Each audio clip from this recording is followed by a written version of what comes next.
Assalamualaikum warahmatullahi wabarakatuh. Perkenalkan, nama saya Riyandi Yahya.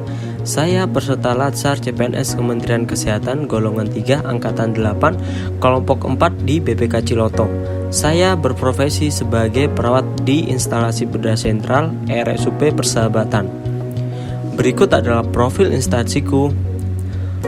Rumah Sakit Persahabatan merupakan rumah sakit tipe A yang merupakan rumah sakit rujukan respirasi nasional. RSUP Persahabatan atau yang familiar dengan nama RSP sendiri merupakan hasil hibah dari pemerintah Uni Soviet. Dan pada tahun 1963, pemerintah Indonesia dan Uni Soviet resmi bekerja sama dengan Uni Soviet mengenai pengembangan dan hibah RSP. Visi RSP menjadi rumah sakit yang berstandar internasional dengan unggulan respirasi. Misi RSP melaksanakan pelayanan kesehatan yang berorientasi pada mutu dan keselamatan pasien berbasis pada teknologi terkini. Kedua, melaksanakan pendidikan dan penelitian pelatihan di bidang kedokteran dan kesehatan. Ketiga, melaksanakan fungsi rujukan respirasi nasional. Keempat, melaksanakan tata kelola berstandar internasional, ramah lingkungan, dan efisien. Moto RSP adalah melayani secara bersahabat. Sedangkan struktur organisasi, RSUP Persahabatan sendiri dipimpin oleh seorang direktur. Direktur utama yaitu Dr. Agus Dwi Susanto, spesialis paru, konsulen, FISR, FAPSR. Dan yang dibawahi adalah yang pertama adalah Direktorat Pelayanan Medik, Keperawatan dan Penunjang, Direktorat Sumber Daya Manusia Pendidikan dan Pelatihan, Direktorat Keuangan dan Barang Milik Negara, Direktorat Perencanaan Organisasi dan Umum.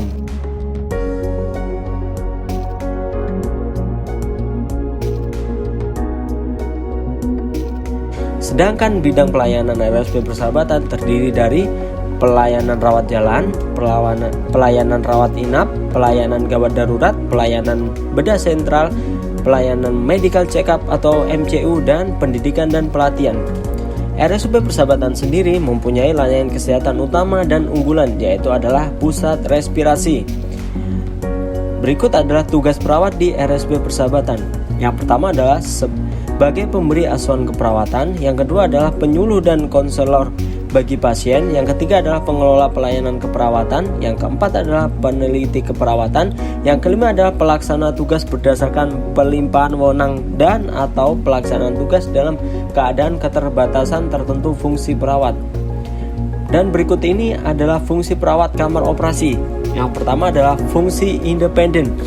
Dalam hal ini, perawat memiliki hak independen dalam mengambil keputusan dan melakukan tindakan terbaik yang didasarkan dari ilmu keperawatan. Yang kedua adalah fungsi dependen.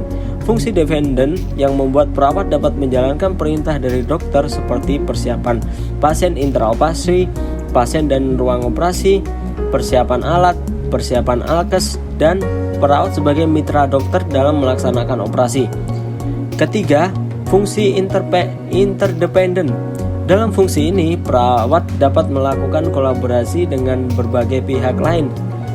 Standar pelayanan yang harus dicapai. Yang pertama adalah meningkatkan mutu pelayanan. Yang kedua adalah meningkatkan kualitas diri dengan mengikuti kompetensi sesuai bidangnya. Yang ketiga adalah kepuasan pasien terhadap pelayanan. Dan yang terakhir adalah memberikan pendidikan kesehatan. Dan inilah komitmenku sebagai Smart ASN. Yang pertama adalah ASN memiliki kemampuan networking. Saya sebagai ASN mampu melakukan dan menjalin hubungan baik dengan teman sejawat nakes atau non-nakes. Yang kedua, ASN menguasai IT, yaitu cakap menggunakan komputer dan aktif bersosialisasi dengan media berkaitan info kesehatan dengan mengedepankan etik dan cakap media atau melek teknologi yang beretik. Yang ketiga adalah ASN harus mempunyai sikap hospitality atau keramahan. Sebagai perawat, saya harus ramah kepada pasien dan keluarga dengan menerapkan 5S. Yang keempat adalah saya sebagai ASN harus mempunyai jiwa entrepreneurship agar bisa menciptakan peluang dan tidak pernah putus asa dalam bekerja agar bisa membantu orang banyak. Dan yang terakhir adalah mengikuti pelatihan dan seminar, workshop, penelitian, tugas belajar, dan sejenisnya secara aktif baik yang dilaksanakan oleh eksternal maupun internal rumah sakit sebagai wujud meningkatkan kompetensi, kapabilitas, dan aktualisasi diri.